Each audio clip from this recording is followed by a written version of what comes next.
Es suficiente. Capitán, mucha gente tiene miedo. Por eso estoy aquí. Hay que rendir cuentas. So I know you both are Team Cap, like me. Yes. But I have to ask, who would win a fight between Scarlet Witch and Hawkeye? I would. Well, actually, I don't know. What did I do to make you want to hurt me? I think if we were in a situation that was... Actually, I don't know. You know, if it were life or death and I think you didn't deserve it, I probably would let you just shoot an arrow through my heart. She's the most powerful Avenger there is. But so physical powers, yeah, she'd come. But there'd have to be a reason why she'd take me out. She did You'd not. have to She's not a ruthless killer. Yeah, you'd have to find me first, though, Ninja. Do you think we'll be seeing more of you in the upcoming Marvel movies? We'll see. I mean, those movies are in development right now, at least the next, Avengers film, so who knows? There's not another Captain America movie coming. As of now, I think As of it's, now. yeah. But we could see you in Black Panther, maybe, or Infinity War. We'll see. I mean, truly that is up to the powers that be. Obviously, it's amazing being a part of this universe, and it's a whole lot of fun, and I love this character, so it would be great to sort of see her, continue on into some of these different movies. But what story do you think Wanda told in this movie? I think one of, personal growth and responsibility. I think she is embarrassed and kind of confused about how to handle dealing with casualties and trying to do something good and then creating a bigger issue out of that.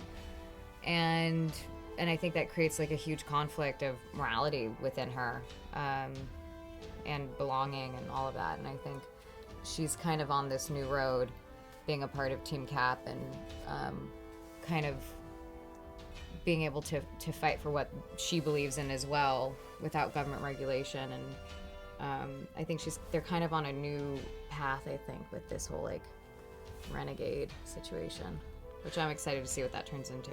I heard you really like the comic books, the original comic books. Well, I like, yeah, I mean, the ones I read literally were I didn't read beyond preparation for her, though. Emily, I've got to admit that when Cap and Sharon kissed, I was a little disappointed. Oh, were you? Why? Poor Peggy. Uh-huh.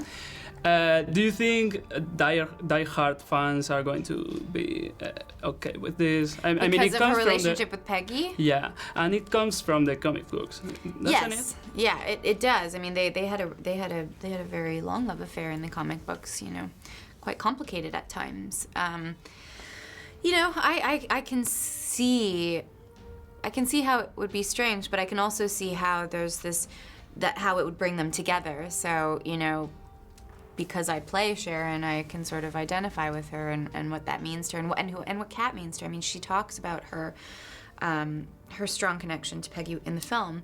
And obviously Peggy had a tremendous influence on why Sharon is CIA, why she works for the government, why she's been on this trajectory and chosen this career path. So I don't think it's a betrayal to Peggy at all. I think it's almost carrying the torch, There's a huge love and respect from these two women toward Cap.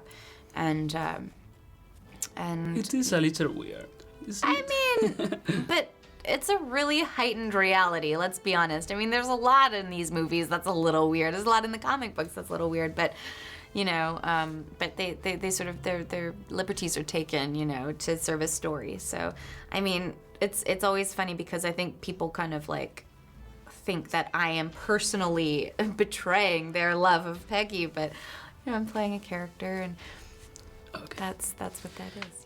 At the end of the movie, I don't know if Wanda and Vision are like in love or... I don't know either. No one's told me. But what I love, though, is that most of the female characters in Marvel are much more than the relationships with men. Absolutely, yeah. I mean, I honestly, I think the only thing we've established with the Vision is a very pure connection of two people in similar situations. I think we've gone into a romantic because it thing. kind of cheapens it anyway by making it romantic. Yeah. Having like a true true friendship that runs deeper than even friendship. It's love is a strong love. Doesn't mean you have to be making it. Yeah. You know what I mean? I think that's sort of cheap. I think everyone knows that it would be strange. Yeah, exactly. Yeah. And then it would also be a big makeup fix. I get purple paint all over my face if I had to do that. You do have a few action scenes. You even fight the Winter Soldier. Yeah. Was it fun shooting that? You had a... Oh, I love it. I mean, I love all that stuff. The physical aspects of these films are great fun, you know. I have a dancing background, and it's fun to be able to kind of utilize some of that stuff and, you know, my career now. And sometimes it's nice to just get into your body and out of your head in these films and in our job. And I just finished Revenge, which was a lot, you know, obviously, you know, there are fight sequences and things like that, but it was very, very emotional and this heightened emotion constantly. So sometimes it's nice to just go and, you know, play a kick-ass agent and... You had a stunt double. Mm-hmm, we all do. I mean, you have to in these films. Otherwise, everyone's going to be getting injured right and left. But, you know, we have the opportunity to do a lot of that stuff on our own as well. So I would say it's a combination. Would you like to be to have a solo movie for yourself? I love working on this character, and if there's a reason to like create more of a narrative that would make sense for her own film, then yeah, of course. But you know, there's a system that is in Kevin Feige's brain, and it is a map, and he knows how it's all gonna kind of appear, and so I'm kind of just hanging out, waiting for that to all kind of unravel and reveal itself.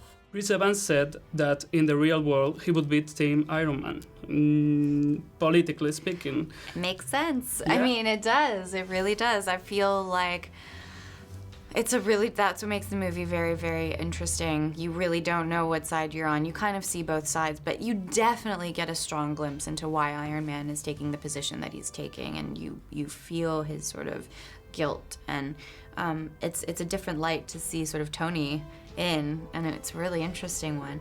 And there is something, I mean, he's making a lot of sense, so. Did you agree with him?